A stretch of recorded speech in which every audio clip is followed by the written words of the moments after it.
It's a cloudy night in Brighton and we're here to catch some ghosts. Welcome to part 1 of The Shadow Trap. I'm Rosie and I'm here tonight with my very good friend Bob. Hello. Me and Bob are from the Diane podcast, which is a podcast about Twin Peaks, as many of you may be aware. Throughout that show we have tackled strange emanations, demons, aliens and ghosts and gods. All sorts. All sorts. But there's more to come, isn't there? There's more to come, and we wanted to go deeper. Me and Bobsy have a strong interest in these topics, and we wanted to spend some time drilling down on the specific beasts that lie at the heart of these stories. Exactly, the strange monsters that poke out of our favourite narratives, the things that are bad and lurking in the plot holes sometimes. We're not in a dungeon and we're not chasing dragons. This isn't about creating a taxonomy of rules around monsters. But we are hoping to come up with a methodology, to use your words, that will somehow help people build a framework for how you do get in contact with these creatures, should you have a suitable portal through which to find them. That's exactly right, and the portal that we're actually looking at, these things are always difficult to track down, to find. What we have to do is we have to avail ourselves of the great cultural knowledge that comes through stories.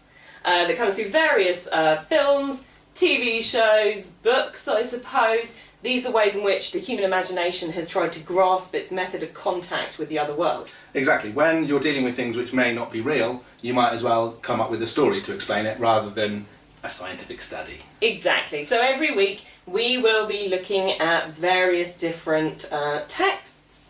Tonight we're going in with an absolute classic.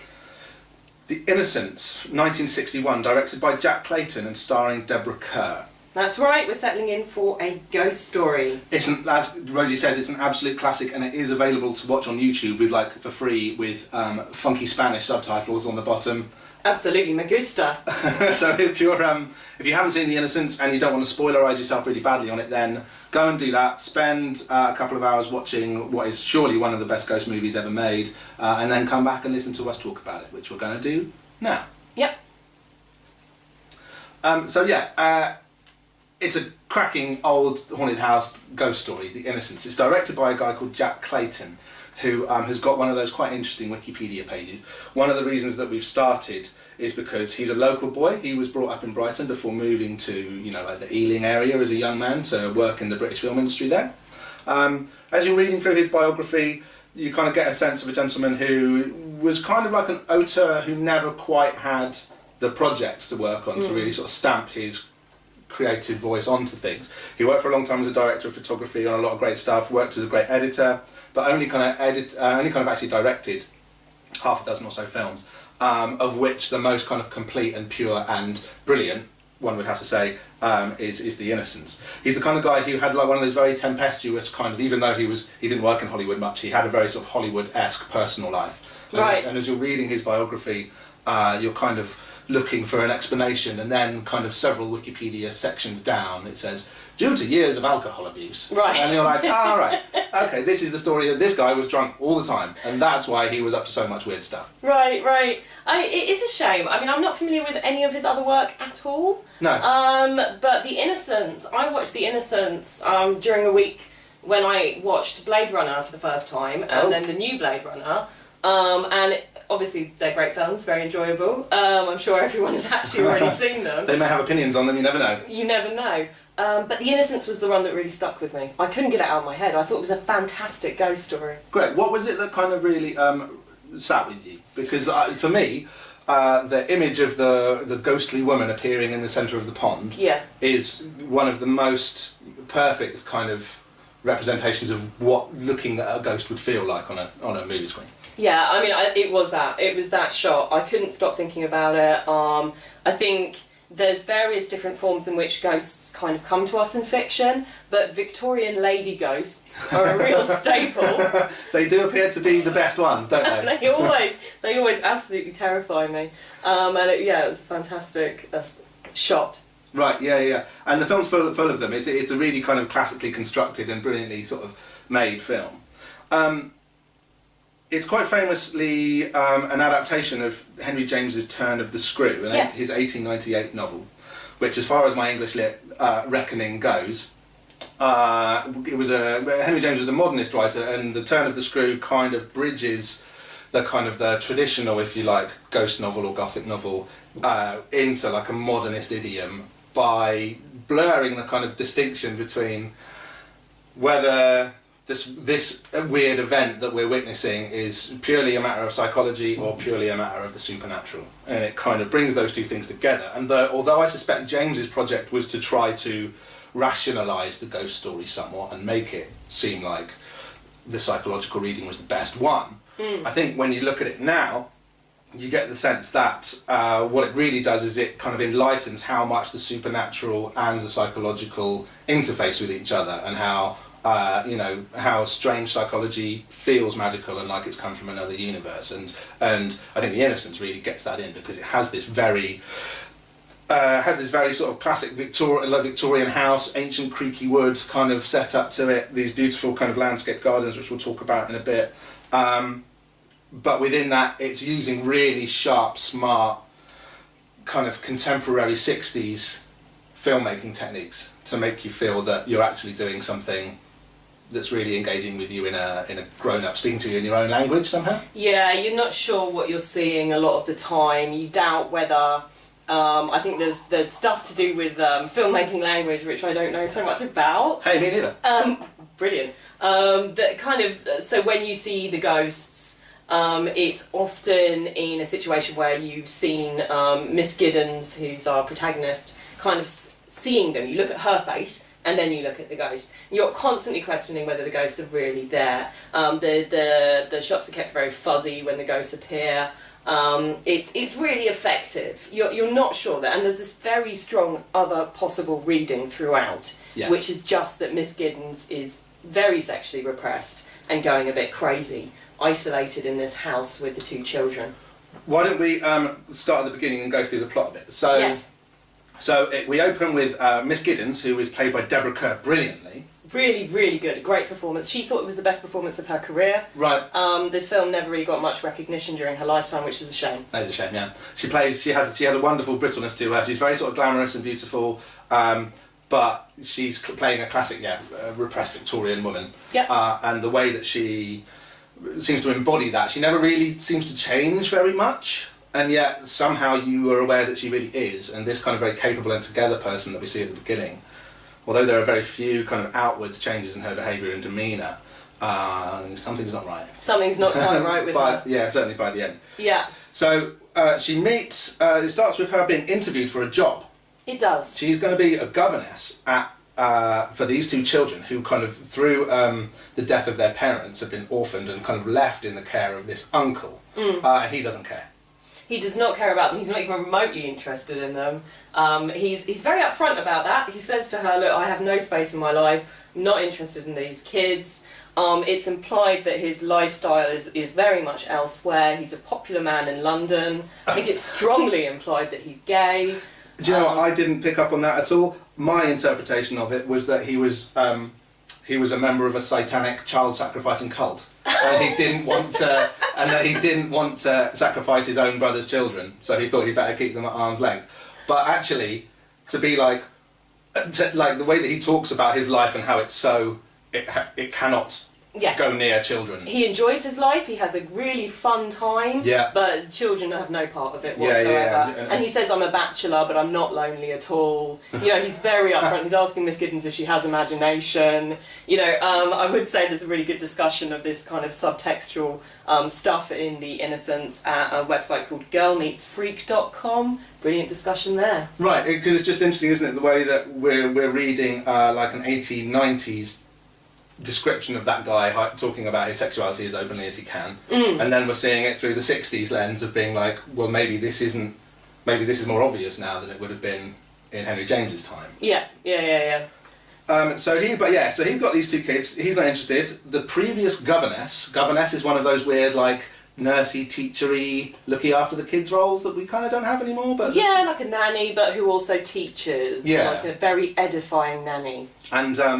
And kind of not just teaches but socialises them into this very strict social structure that Victorian imperial Britain was kind of depending upon in order to keep going at that point. So the previous governess is gone. Yeah. They need to find a new governess. She's got no... Miss Giddens has no family or ties, as far as we can see, although she doesn't have much of a scandal behind her either. And so she gets the job. She takes it on. She takes it on. She's up for it. She goes to the house, which is an isolated house. We don't, I think, learn its location. It was actually filmed in Sheffield Park, which is just 40 minutes up the road from where me and Bobsy sit right now. Yeah. Well, we should maybe mention Sheffield Park a little bit, because it does become... it's actually maybe the most important character, or the most kind of rich character in the film. It's such a wonderful place to shoot a ghost story, basically. Yeah. Sheffield Park is one of those classic kind of gardens. It was designed by Capability Brown. Fantastic. In the 18th century or something. And when you go there are several things which are notable about it. The first one is that although it's beautiful, and the beauty is a beauty of nature, the hand of man and artifice is all over it. Like, there's no way that something which looks this good could have possibly happened by accident. Right. Because everywhere your eyes go, it's all been very carefully plotted that you can see something picturesque and astounding and beautiful. That was very much Capabilities Brown's project, wasn't it? That he found these big country gardens, and he would make it so that there were just views everywhere. Yeah, exactly. Wonderful views to take in as you were strolling. Yeah. And you go there now and you are just like, this is beautiful. And it feels like being in a great theme park or something, because you feel like your experience... You've been there? Yeah, sure, oh, yeah. Lovely. You feel like your experience is being managed. It's only 40 minutes up the road. I've never been to that, Take a trip. Okay, the other thing about it, and this maybe ties into where we're going with the Shadow Trap, is that it was designed for autumn. It was designed... Was it? Yeah, it was designed for the season of ghosts. Fantastic. What this means is that the trees that have been chosen were all, placed next to each other and stuff, for the different ways in which the different colours and stuff that their leaves would take on as they died and went off. So when you go there at this time of year, and actually it's a real ball ache going there at this time of year, because the queues are huge and you can't get in and there's just people everywhere. And you've got all the National Trust crowd. Yeah, being like, Sheffield Park in the autumn, mate, it's nature's fireworks. But there are these incredible reds and yellows and oranges all working in this tapestry, and to see nature putting on this explosion of fiery colours in one place is spectacular, and kind of that weird thing that autumn and Halloween and bonfire season give you about how the death of nature that happens every year has to somehow be marked by fire, by brilliance. Yeah, the final flame. Yeah, wonderful. Kind of so that's kind of what it's all about. There's still Sheffield Park is in real life a kind of not the most haunted place that you've ever thought of, perhaps, but there are these ponds which you'll know if you've seen the film, which kind of dot the gardens, and there's a bridge between two of these ponds called the Cascade Bridge, and an apparition of a headless woman is often seen on this bridge.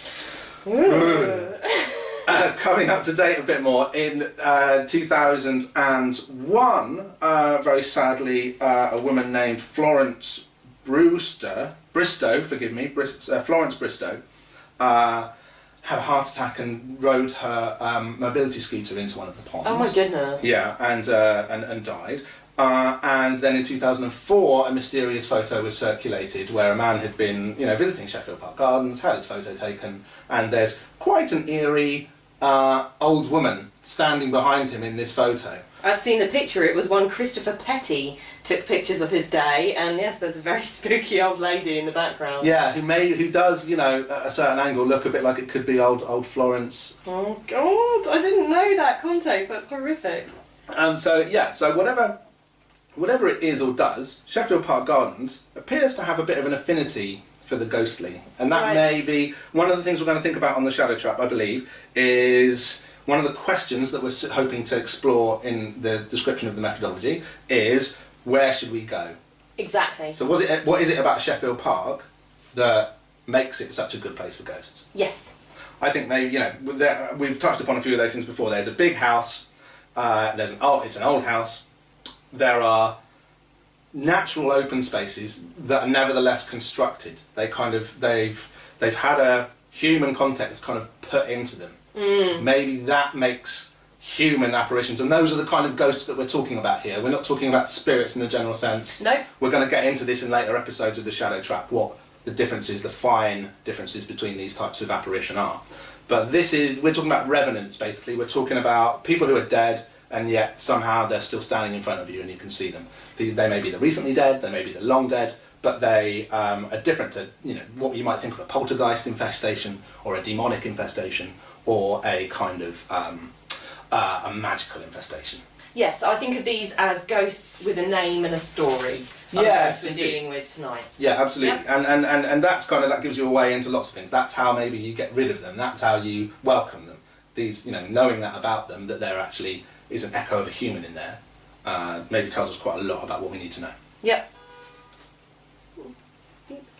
Okay, shall we go into research method now, strictly, or have we already started? I'm happy to go into it.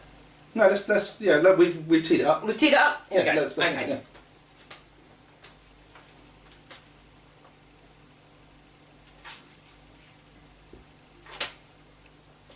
Okay. Right, so that's the film. We've introduced the film, which is The Innocents, 1961. But here on the Shadow Trap, we don't talk strictly about films as films. We talk about them as instruction manuals. We are, as I say, developing a methodology for contact with supernatural beings. And tonight we follow in the footsteps of Miss Giddens, the governess of The Innocents. So like every culture has a traditional method of contacting things. Yes. Sometimes you draw a circle on the floor and chant some funny words. Sometimes you take a bag of bones out into the desert. Miss Giddens' approach is to be, another way of contacting ghosts is to be a very sexually repressed person and go to a very creepy place. Yeah, and that's what she does. Yeah. So I've drawn up some survey questions that we will use for this first case. These are just questions that I came up with watching The Innocents. Listeners at home, you may have many questions that we could perhaps add to our methodology as we go forward. We're really hoping that a bit of input from the listeners will really help us kind of construct something which we can actually use. Fingers crossed, that Yeah. would be wonderful. Yeah, like for later episodes, guys, really helpful. Thanks in advance. So our first question is, what do we seek? We've touched on it already. We're looking for ghosts, and we're looking for ghosts with a name and a story attached to them. We're looking for the ghosts of the ghost story, the kind of classic ghosts. The first question I thought is worth asking as part of this is, do you believe in ghosts, Bobsy? I've never seen a ghost. Nevertheless, I'm going to answer yes to that question. Yeah. I just don't think... There's two reasons. I don't think people lie that much. I think if somebody says they've seen a ghost, then I think that probably they did see something, and ghost is probably a good word for it, as we've got. And also, to be one of the guys who strictly doesn't believe in ghosts, and that's a load of nonsense, actually, like, who wants to hang out with them? I know. Do you know what I mean? Absolutely. It's no fun at all. Much more fun to believe in them. And actually, I agree with you. I do think, they come up cross-culturally, they come up across time. The idea of the dead as having an ongoing presence that feels in some way eerie to come into contact with is a human universal. Yeah. And for that reason, I think there must be something in it. Yeah, I'm going to go with that too. I feel happy with that. And I like ghosts. They pre- and they post-date the Christian history of Europe. They seem to exist in a kind of parallel belief system. Where throughout, the history of Christianity doesn't make any allowance for ghosts whatsoever. No, it really, a lot of the kind of the pagan motifs and kind of religious methods which were absorbed into Catholicism and stuff, they were, you've got taxonomies of demons, you've got kind of spirits, you've got angels, there's an awareness that there are non-human entities that are out there. But for the sake of it being old Aunt Irene walking through a wall, no. Irene should either be in heaven or hell. Exactly. And I love that this kind of parallel belief system has kind of persisted alongside. And actually, nowadays in the UK, it's something like 5% of the population go to church on a Sunday. The population who believes in ghosts is probably much higher. Ghosts have been a more successful modern belief than the idea that Jesus Christ is the Son of God. Yeah, right. Yeah, indeed. I think genuinely people come into contact with that phenomenon or phenomena that could be that you have to end up saying ghost about. Yes. Quite often, and they're very, I don't know. I maybe I'm going too far with this, but it strikes me that kind of like spiritualist beliefs, if you like, they tend to they've been kind of pushed to the margins of culture and thought quite deliberately by kind of Christian influenced social whatevers, and they've kind of tended to accrete in environments which are working class and female oriented, for instance. Yeah. So you go to a spiritualist meeting now, and you have one of the guys there who's talking to the spirits and trying to put people in contact with their dead loved ones and stuff. Those crowds are 80% women, and I think that's obviously just a genuine outpouring of folk belief that the patriarchy, for want of a better word, has looked at and gone, no, that's not real. Nevertheless, it persists. Yeah, I mean, often what you'll find is when a religious belief or a cluster of kind of ritual practice is in a relatively unformalised way, when there isn't a strict church and a hierarchy yet, women predominate. Right. That was the case with early Pentecostalism. It's the case with loads of new religious movements. Once it starts getting formal and it starts getting a structure, the men take over. But that's never happened with ghosts. Right, of course. Ghosts yeah, just okay. kind of hang out with us in the living room. It's great. Yeah, and so like in The Innocents, we kind of trust women to come into contact with them first, don't we? Yeah. And be disbelieved and spend half the film kind of trying to convince everybody that they're there. Question number 2. Where should we go? I mean, we've gone specifically to Sheffield Park, which we have discussed a little bit. Generally places like that are ideal. Old, big houses, like age is obviously a thing. I mean, whether you kind of subscribe to like a stone tape hypothesis, whereby just action imprints itself upon the material surrounding it. Yeah. So therefore, like the habits that one accrues while a house has been inhabited for a long time. The easiest way to understand this feeling, I think, is if you go to a school or somewhere like that after it's closed, and you can still hear the sound of children's voices. That's nice. Yeah. You just can't you? Everybody knows that going to a school after it's closed feels weird. It does. And that's why. It's because the brick and mortar has soaked up all of this activity and noise and releases it, replays it like a tape at some point over the course of the evening while it's settling back into itself. Right. So beyond that, we can kind of maybe broaden that out into an idea that the stuff of a ghost wants to have stuff to stick to.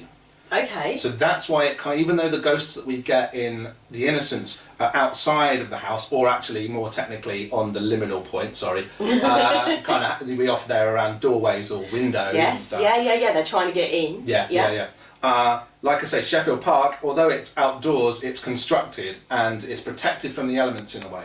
And that's another thing which I think is really important about understanding what a ghost is that you do need to have this surrounding. You won't get a ghost just in the middle of a field.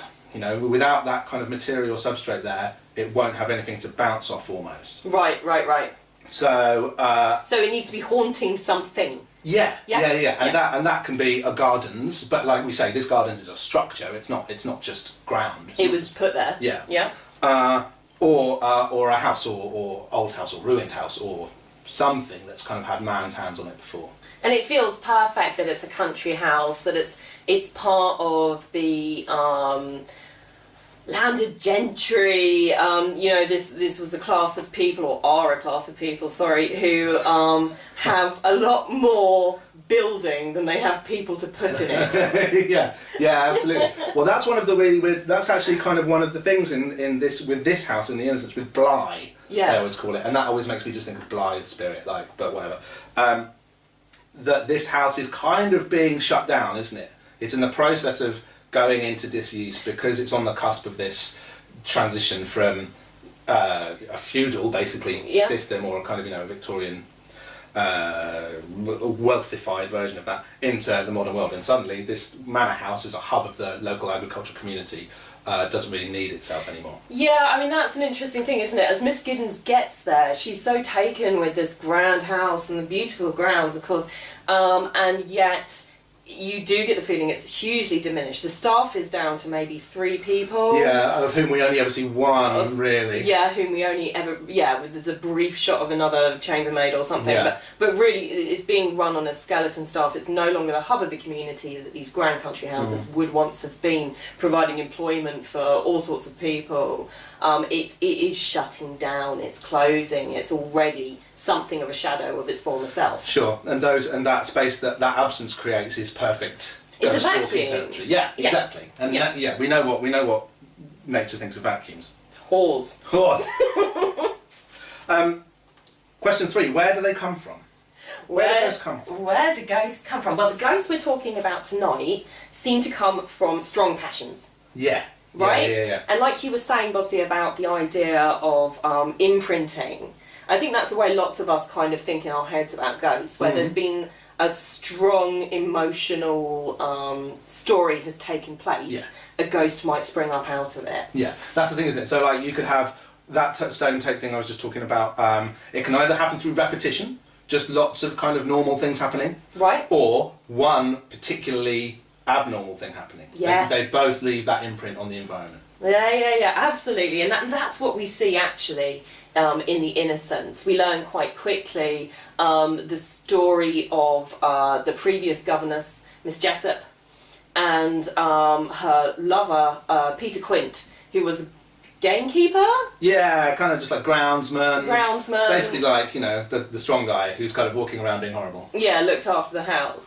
They seem to be in some kind of deeply messed up relationship, which had all sorts of sadism and masochism going on, and they were, having sex all over the house. Yeah, and kind of in front of the children. We'll get onto the children in a minute. We'll get onto the children, but yeah. That's the other thing, isn't it? Is that there's an element of sex here, and of it being kind of inappropriate. I think we're allowed to read a lot into the revelation at one point that we get in the film that the children witnessed them having sex. It was probably more than that, wasn't it? It was probably more than that. Yeah, we get the sense. There's a very stalwart companion who we may discuss later, Mrs. Gross, who talks in very dark tones of the relationship between Quint and Jessup. And the effect it had on the kids. Yeah, she talks about rooms used by daylight as if they were darkened woods. It's horrible. It's that's good, horrible. Yeah. Quint and Jessup were having sex in some kind of horrible way. All over the place. All over the place. And it didn't go well for them. So they strong passions, madness, these things kind of hang around, but they can be... Okay.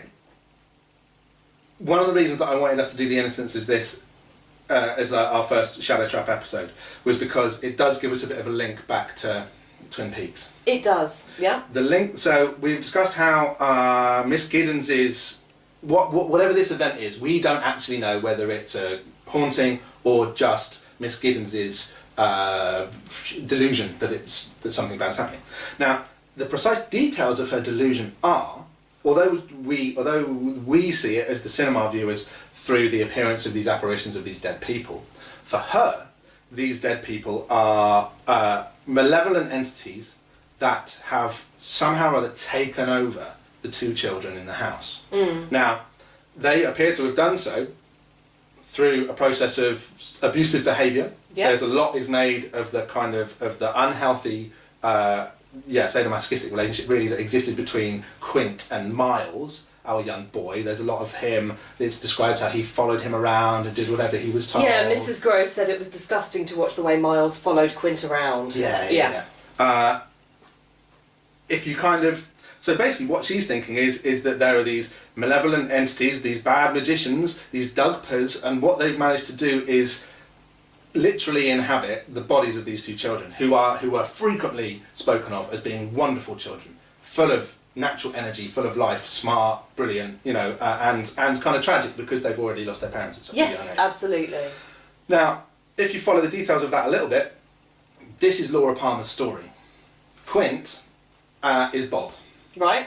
The difference is that Laura Palmer was successful in fending Bob off, even at the cost of her own life, whereas Miles and Flora, the children here, according to Miss Giddens' apparent delusion, they weren't able to fight them off, and the Bob's plan to get into these children, to harvest their garmonbosia and to live in their skin, is actually what Giddens believes is happening. Yes, yeah, that this strong, it's a malevolent, dark passion that they kind of embodied, that is now Miss Giddens' fears residing inside the children. Yeah. And that's the horrific thing, because there's a sexual charge to it as well. Yeah. And her kind of, her grim fascination for whatever their relationship may have been. Yeah. Really, it tells you a hell of a lot about her, obviously, and kind of and how she, as a young, attractive woman, completely isolated, might begin to feel about her sexuality and where the hell is this going. Where it goes is into this baroque, quite twisted fantasy of these, of this kind of like lusty, what's the word I'm thinking of? Horny-handed man of the earth kind of thing, yes. And a prim, upright governess like herself. Yes. It's very kind of like Mills and Boon sort of fantasy time. It really is. And Quint really, as his literary antecedents, you might think of as Heathcliff from Wuthering Heights. Very much so. He's very, he's kind of raced as black, basically. I mean, Heathcliff kind of is in Wuthering Heights. Yeah. And, whether Britain was as racially homogenous as we all kind of think it was, whether it was just, blotchy Celts and pasty Saxons up until 50 years ago, it wasn't blatantly. But it didn't take much. You only had to have dark hair and dark eyes for you to be the dark guy. Yes. And for that to kind of mark you out. Yeah, and Quint has actually described it in that kind of way, dark features, very handsome though. Yeah, certainly that's the way Mrs. Gross talks about him. So there is this sense of an excess of passion, perhaps an excess of sexuality within Quint. Sure. Which has to go somewhere. Which has to go somewhere. Yeah. When they died, which they did. What did they want? What did they want?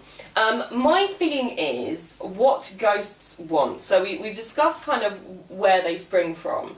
Why do they stick around? What do they want? It seems part of the kind of idea we have about them now, and I feel like it's part of Miss Giddens' idea, is that they want a culmination of their story. They want their story to be brought to some kind of close. Quint and Miss Jessup, the governess and the groundskeeper, both died young. They both died kind of in the throes of their passion for one another. I'm not sure whether what they want is a close so much as just to keep in that place. Yeah. Just to cling on. I think that's kind of one of the interesting things that ghosts have. It's very easy for us to ascribe them things like desire. Yeah. When actually they're probably, or it's perfectly plausible that they're just mindless recordings stuck in a pattern of behaviour. Quite possibly. But I think I would almost read that as desire, because I think when you're in this kind of really heavy, intoxicating, emotional kind of passion mode, that then feeds on itself. That's where you want to be. You just want that to go on forever. Yeah. And actually it's really interesting that in The Innocents, Miles, the little boy, says that all he wants is to be a little boy and live in Bly forever. It's this thing that's completely impossible, but if you could just keep yourself in that golden moment, maybe you would, and maybe that's what ghosts are doing. Yeah, I mean that strikes us as being kind of very psychologically unhealthy in the way that one is supposed to constantly journey through one's own psyche and bring it to points of pleasure. Ghosts aren't healthy, man. Yeah, no, that's the thing, isn't it? Yeah, like you don't aspire to be stuck like that by the time by the time you come to your end. Yeah. Like whatever kind of hopes for life after death we might have, being stuck in your bad relationship in a creepy house isn't great for you. No, it's not. I mean, and I think of other ghosts. I mean, one of my favourites is Catherine Howard, who was the fifth wife of Henry VIII. She was the second one to be beheaded, and she haunts Hampton Court Palace quite famously. There is I think it's called the Weeping Gallery. Right. After Catherine Howard was told that she was going to be beheaded for adultery, for cheating on Henry VIII, she apparently ran down the corridor screaming and begging for her life. Oh my goodness. And it's just that thing that she's just clinging to that moment where she was still alive and there was still hope, and that's where she wants to be. And it works perfectly for what you were just saying, because that that desperation not to die. Yes. It's a very simple, very clear passion, you know, and it's not necessarily about one's personality. It's just about one's kind of existence. Yeah. Which is how bad sex feels. Right, and that's what she's clinging to.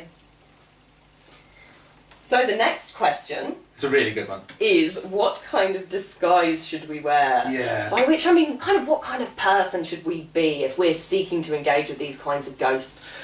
I think certainly from the way we've been talking about it, it does help to be really sexually repressed, doesn't it? Like, if you've got a thing wrong with you, you're more likely to see a ghost, and it's almost like whether there are sensitivities in people which make them more likely to see a ghost is something which you're like born with or cursed with, which is obviously something which many cultures, including our own, kind of have as a thing. You've either got the gift, you've either got the sight, or you haven't. Yeah.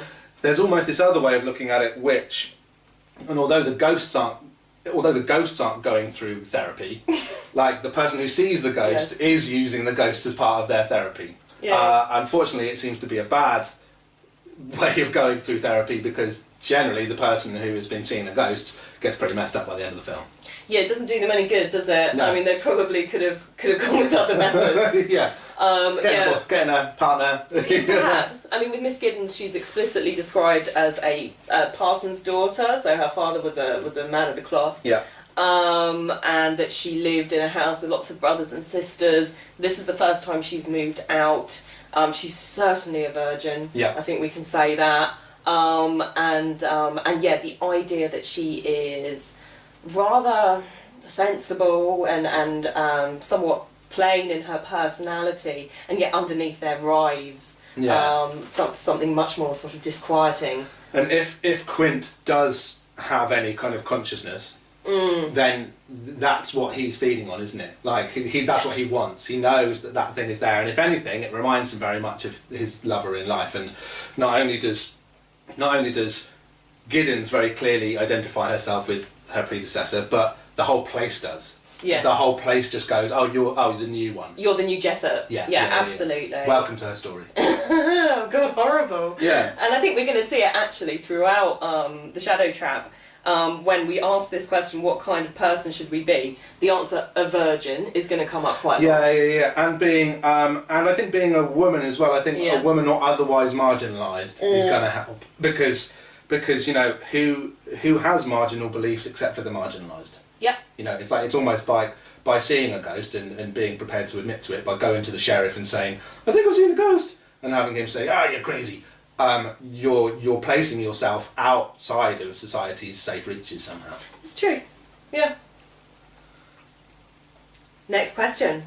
What kinds of signs of presence are we looking for? So as Miss Giddens becomes more convinced that the souls of Quint and Jessup have not left Bly, she sees things, she spots things that make her more and more sure of her suspicions. This is one of the things that's so great about the film, isn't it? Is because not a single shot or line of dialogue is wasted, and everything that you see feeds brilliantly into her delusional hypothesis, if you like, that yes, this place is obviously haunted. There's ghosts bloody everywhere, and every single thing from the cobwebs to the falling petal motif, which we keep seeing as people keep knocking off the petals off the flower. All of that points towards A, her delusion, B, no, there are real ghosts, and C, there's nothing going on weird here at all. This is a perfectly innocent situation, nothing weird is happening, calm yourself down. Yeah, because it feels like nature is almost conspiring, doesn't it? You have shots of lovely gardens at Bly, really, really nice. And yet, you have flies crawling out of flowers.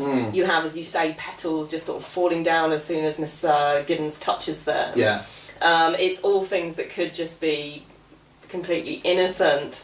Hence the name of the film, right? Hence the name of the film. And the kids, it's difficult to talk about the kids because it's like they're not really characters in the film. They are just kind of things that do what the film needs them to do in order to kind of flesh out her story, really. Well, the kids are almost signs of the presence of the ghosts. Yeah. Like, that's what they're there to do. You very rarely see them doing anything that's not odd. Yeah. Slightly more with Flora, basically never with Miles. Yeah. But yeah, basically, you know, you keep an eye on the children. I mean, that's a good general rule, I think, that we'll find, is keep an eye on the kids. When the kids start acting weird... Yeah, there's a ghost about. There's a ghost about. Time to, you know who you're going to call. But they also really insist on everything being okay, don't they? Like, Flora and Miles are... the fact they're being called innocent so much draws your attention to the fact that no, actually, this is awful. This is wrong. You know, although that is just Giddens' kind of delusion again, as I say. Like, you find it convincing. There's something about them really like feels like the place could quite happily get by with just those two things in it. Just those two kids running around, holding on to that moment forever, never wanting to be old, living in this place as it kind of falls to dust all around them. As long as those two kids are still safe and sanctified, which is really what all the adults in the film want the children to be. They're so desperate for their innocence to be preserved and for them to be kept in this state of childlike perfection that it's almost like the rest of the story could fall away and they wouldn't even mind, that the house wouldn't mind, as long as these children were still kind of whole in themselves. Yeah, the children are very much the focus, aren't they, of the energies, despite the fact that Miss Giddens is kind of desperately sort of flitting around them, never quite finding a way in. The children are the ones that the grip of the House of Bly. Yeah. And they are certainly they're the canaries in the coal mine. They are the medium of the presence. I think that's a really good one for our methodology. It's like, have a kid around. Get a child. Yeah, one way or another, they're going to sniff them out first. The other thing I noticed is creepy songs. This comes back to the children, but if someone is singing a song in a kind of, and it needs to be like some kind of old folksy song about lost love or something. Yeah. The song in The Innocents, I think it's called Oh Willow Whaley. It's beautiful. It is a lovely song. It's really nice. But it comes up, Flora's singing it. There's a music box that the Miss Jessup, the previous governess, had, and it just keeps playing. It keeps playing in the background, and again, particularly for our Victorian lady ghosts, creepy songs seem to be very much part of the vibe. Keep an eye on them. Yeah, there's a wonderful part, isn't there, where Miles kind of sings the song and the scene goes on way too long. Yeah. And you're really kind of pushed into the discomfort, and you have very little to focus on except for this unearthly look in his eyes and the kind of the plaintive sadness of this story and the way you're kind of forced to react to it. You're not really allowed to just be like, oh, this is just a bit happening and I can forget about it. You're like, no, pay attention to this poem now, or this lyric, and see what it does to you. And it's like, oh, it's not nice what it does to you. It's horrible. It's too melancholic and eerie. And then I think the camera cuts to Deborah Kerr's face, and she's like, that was a lovely song. Thank you, Miles. At that stage, all of Deborah Kerr's, or Miss Giddens's, all of her methods of pinging, she realises there's something, and actually that's when she decides for sure. It is, isn't it? I think that's kind of the pivotal moment for her. Yeah, and that's when she knows. And again, and it really feels like it too. I don't like, it's such a brilliantly constructed film. Finding those, you know, being able to point to those kind of breaks in a 3-act structure kind of thing doesn't quite work. It's a really nice film to watch in that way, because you can take these moments as having real significance within the text, but then when you look back on it, every scene can hum with that same sort of potential. Yeah. It's why it's so creepy. It's why once you've seen the whole thing, you go back and you remember early scenes, and there's a lot of creepy stuff there. Yeah. It's a great film. It's a great film, guys. Next question: what do we need to be wary of? What do we need to be wary of? Well, we need to be careful we're not imagining it. Yeah. That's the thing, isn't it? Is that when anomalous things happen, you come up with like aberrant thoughts in order to fit around them. So, the path to delusion. Like, you could totally forgive her for thinking there's something weird about the house, but to tie it up into this narrative around Quint and the children and the abuse. This whole psychosexual drama that she is playing out in her head. Yeah, she totally injects that into the situation, and as we've been saying all along, that nugget of energy, of repressed energy that's inside her, brings all of this stuff to life. Really makes it start to happen. You know, and also just be wary of old places, creepy things. Yeah? You know. Just stay away. But like houses with history, obviously, like the longer you're there, the more these things are going to happen. But also kind of places where events with such passion appear to have happened. So this is why your Catherine Howard analogy is such a good thing, because this is like a palace, right? Like moments, like decisions are made in this place which affect the lives of hundreds or thousands of people every day. Yeah. This place is a real like focus, and manor houses perform those functions like in microcosm kind of all over the country. These kind of places where shit happens are more likely to have this thing, and when you find these things, they're more likely to sort of come up at you. They're likely to have a resonance because there were stakes involved at the time. You know, when you bump into Catherine Howard's ghost, you're gonna feel how she felt when that happened, and how she felt was big. Yes, it was big. Yeah, absolutely. That's the thing. Like, you need to be really careful because you don't want you don't want that emotion to run into you. Yeah, exactly. And if you're there to sniff out ghosts, yeah. then you know that's the kind of shit you have to really watch out for. Yeah. Because you're going in there, opening up yourself to being like, hey, I wonder how this ghost is going to be getting on. I'm going to, commune with it in some fashion. And actually, the thing you're communing with isn't a person. It's not a mind. It's not a consciousness. It's just a raw slab of emotion coming to hit you. And it's and you know, chances are that emotion's there for a reason. It's strong and it's going to take you over. Well, I mean that's the thing that Mrs. Gross, who is, as we say, she's kind of in the house as like a housekeeper in general. Yeah, and her name as being like gross matter. You know, she's the down to earth one. You know, that's a very kind of common dynamic to have the working class woman, although she's the head of the house, being the sensible voice. Absolutely, and she says, waking a child can be as bad as any bad dream. Right, her advice is just let things lie. Do not peer into this. Because I assume because she was afraid of the dark passion that she witnessed with Jessup and Quint, and she does not like the idea of it still flying around. Yeah, absolutely, and it's quite interesting to think how right she is in that. Yeah. Unless you're going to do the other thing, which is what modern expectations would be, which is, as we said, to therapeuticalize it, whatever, and to go on a journey with it and to talk it through. That's the other thing, is that Giddens and Gross talk so much throughout the course of the film, but they never just bloody talk about their feelings. Yeah. They never actually just level with each other. There's always these horrible layers of obfuscation between what they say and what they mean to each other. But there's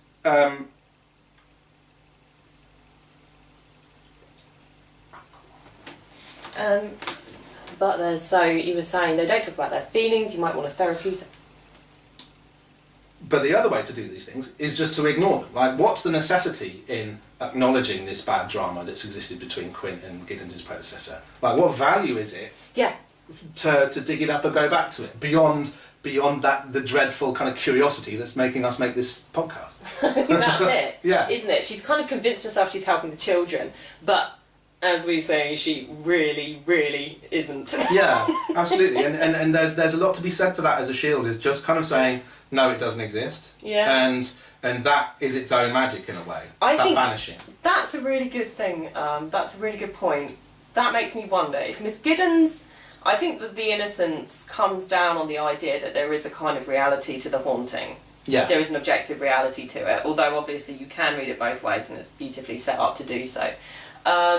But even that being the case, I do feel like there's a possibility that if Miss Giddens had just left well alone and just been normal with the children, and let the children be normal, everything might have been fine. Give it a few months. Yeah, indeed. Yeah. Give it some time. Yeah, she was, she was obviously, and this is really bound up into how she plays the role. But she was, despite all of her outward appearances, she was obviously so on edge from the very beginning. Yeah. This was really a big thing. Everything you were saying about her virginity and her sexual oppression, it's not in the background for her at the start of the film. It appeared like we can only assume that it's actually right there. It's lit just under the skin, waiting to burst out. And so much of that kind of it's an indulgence, isn't it? It's like you don't need to make that the purpose of your life. You certainly shouldn't be projecting it onto a couple of children, which is of course the thing that she was worried that Quint was doing in the first place. Absolutely. You know, she does trick herself into becoming the thing that she was supposedly protecting them from. That's really something. Yeah, so maybe one of the things you need to be most wary of, or perhaps the main thing, is yourself. Yeah, exactly. In that engagement. Leave your baggage at the door if you can. Give it a go. Okay, fantastic. So I think it's just how to close the cage.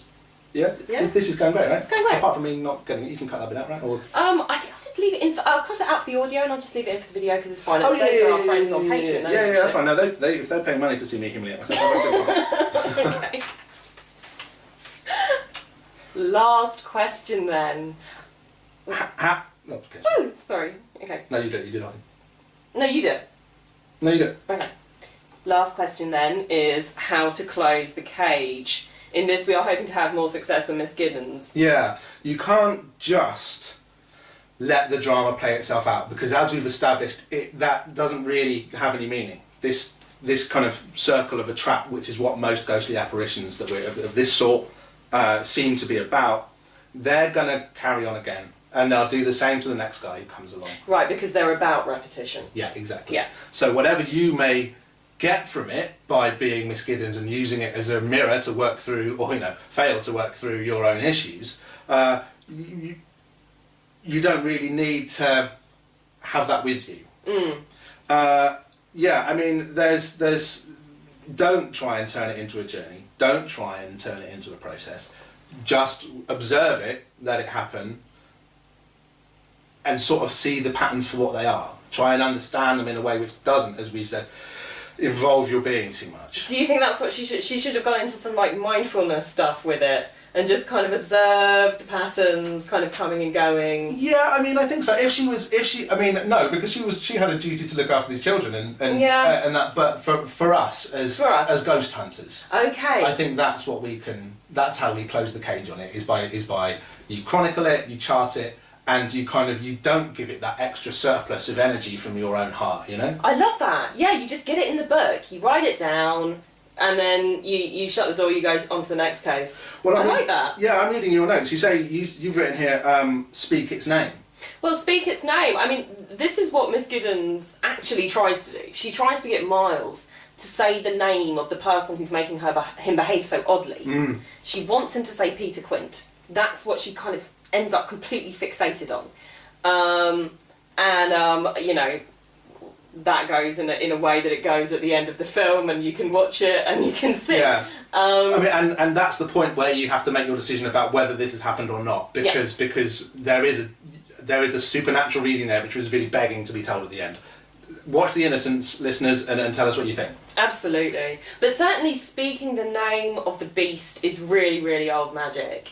I think this will come up time and time again when we come to this question: how do we close the cage? How do we make the trap spring?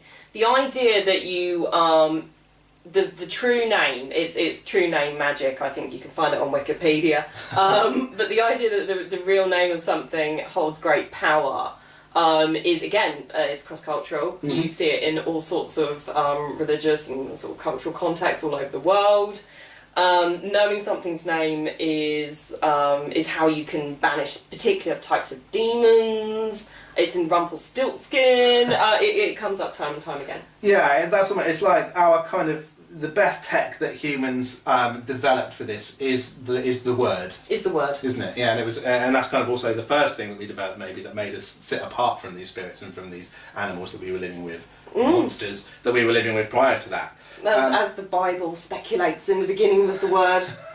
That's what I was thinking of. I'm well religious, but yeah, that's it, isn't it? It's using your kind of it's just using your human ingenuity and resilience. It's like it's horrible to say you have to engage the left-hand side of your brain and be rational about it. Right. Because you don't have to be rational about it. I think if you purely just take a scientific step and observe it, the phenomena won't even become real enough to be worth writing about. Right? Yes. So you do have to meet it halfway a bit, but as I've just said, you need to be careful not to rush through the door and allow the obsession to kind of overwhelm you and to over empower the thing that you're studying. But yeah, but like a clear, solid description that takes down some of these notes, a bit like a spirit trap. Yeah. Is probably the thing you need. That's perfect. Right, so what you do, yeah, you get its name, you get its characteristics, you write it down. Publish the book. Publish the book. You try and close the case. Yeah, exactly. Yep. Here we go. Okay, so there we go. Right, so... I'll do the closing bit. Yeah, You okay, do the intro, I'll do the closing. yeah, that sounds great. Okay. Okay, that's the close of the... Right. Okay, cage closed. Cage, trap closed. Okay, that's the trap closed. Trap closed. We've done this one. Lock the door. We really hope you enjoyed our first show of the Spirit Trap. Please get in touch and let us know. For the minute, we're going to keep things nice and tight on the Diane channels, so if you want to reach out to us through there, you can. If you want to follow me on Twitter, I'm at BobsyMiners, please do. Yeah, I'm not tweeting very much at the moment, but you can follow me at NotNowRosie. Fair enough. And we'll soon start to branch things out. We're going to build out our methodology, we're going to build out our brand, we're going to build out our channels, and we're going to hopefully, you know, by the end of this, when we're old and grey, have a really working methodology for how you can trap monsters. Exactly. What could be more useful? That's what we're working towards, guys, and if you could help out with that, we would be tremendously grateful. Yeah, please do. Next time, we're going to embrace our inner beasts. So we're going to be discussing werewolves, and we're going to take as our key text the 80s classic American Werewolf in London. Looking forward to it so much. Haven't seen it yet. I've not seen it for 20 years. I can't believe you haven't seen it, but this is a motif, isn't it? This is kind of part of the thing of the show, is that you probably haven't seen the films. I've never seen any films, guys, but I look forward to it. Yeah, good, do. We look forward to doing this with you again. Thanks ever so much for listening and watching, and we'll catch up with you next time. Yeah, thank you so much, guys. See you next time. Bye. Bye.